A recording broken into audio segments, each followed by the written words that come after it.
Hello Edmonton, Cassie here with Cassie K Realty and Remax Select. Today we are not doing virtual tours.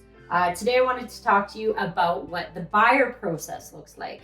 I've had a lot of showings lately, so anybody that's selling, there's a lot of buyers out there right now. I've had a lot of showings and a lot of first-time home buyers. So what I always find is that things become a lot clearer, a lot less intimidating, especially as a new home buyer, once you kind of know what to expect. What does that process look like?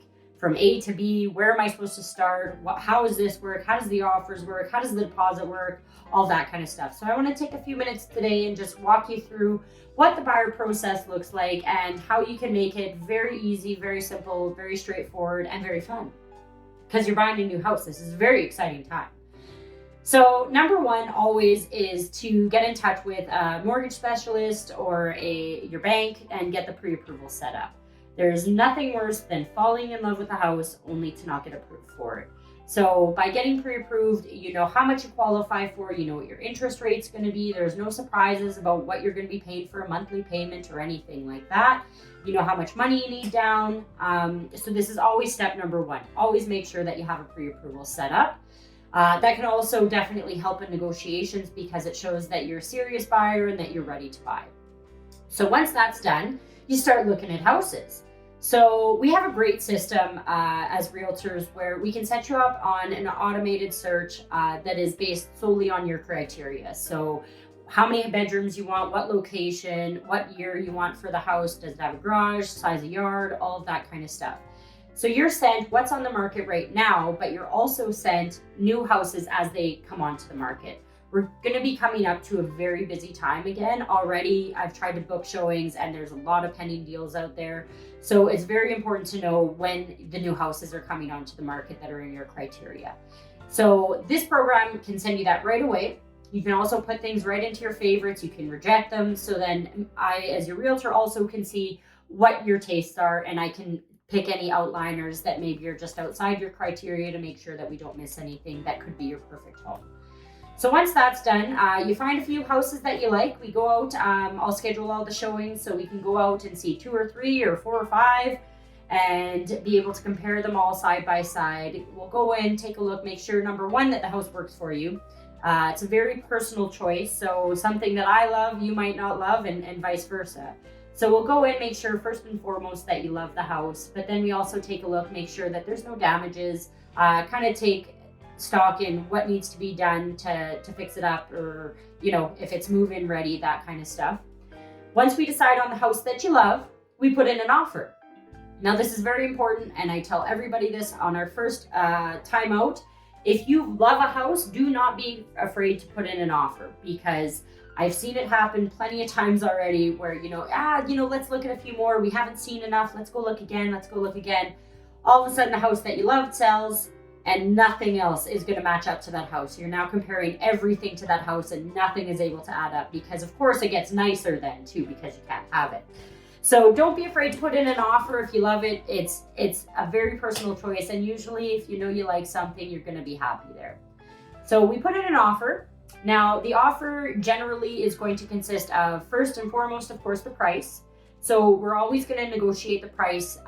We're going to base that off of comparables, the condition of the home, motivations, how motivated are you, how motivated is the seller, and then we're also going to go over possession dates. If you need a very quick possession, we'll want to make sure that we're looking at homes that can accommodate that. If you need a further out possession, then again, those are all part of the negotiation. You also add conditions onto an offer, usually. The first condition is almost always going to be subject to finance. So even if you do have a pre-approval, you still need to get the home itself approved by the bank. So condition of finance, always number one. Condition of inspection, very important and something definitely that I always suggest.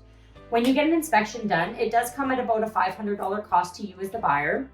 But what they're going to do is they're going to come in and check the entire house. They're going to make sure that they're checking foundation. They're going to be checking the attic for insulation. They're going to be checking the furnace.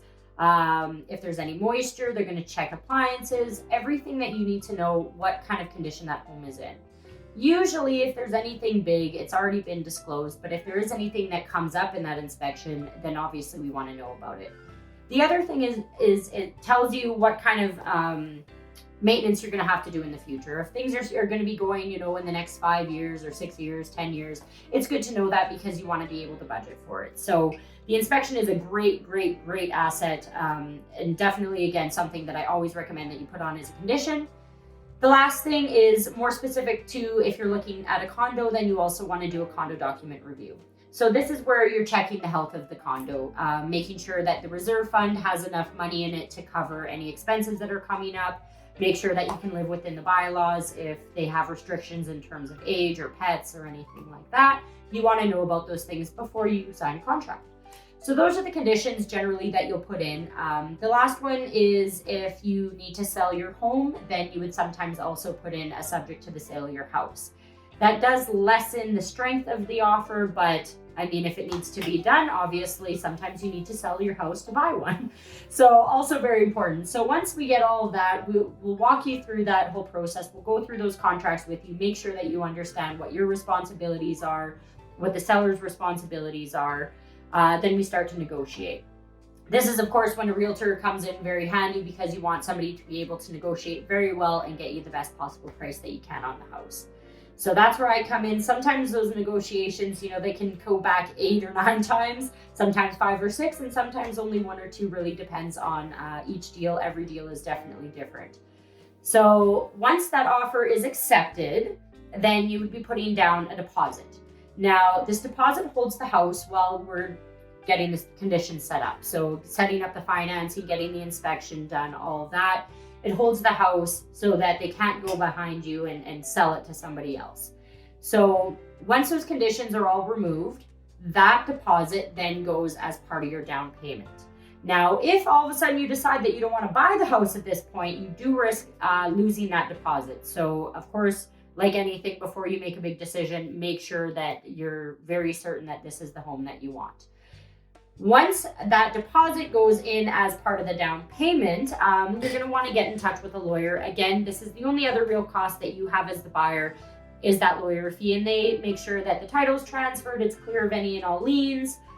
They also put the mortgage on to the title, all of that kind of stuff. So about a week before possession, you'll sit down with the lawyer, get everything signed off, and then last and most fun is the day of possession. That's when you come meet your realtor and we give you the keys and it's all very exciting. And that's the day that you move into your new house. So it's all very straightforward when you know the process. It's a fun experience. It can be very simple, very straightforward. If you have any additional questions or want to know more specific to your own case, you can give me a call anytime, 780-974-5109. Hope you enjoyed the video. I hope that you got a lot of information out of it, and we'll be making more, so we will see you very soon. Take care.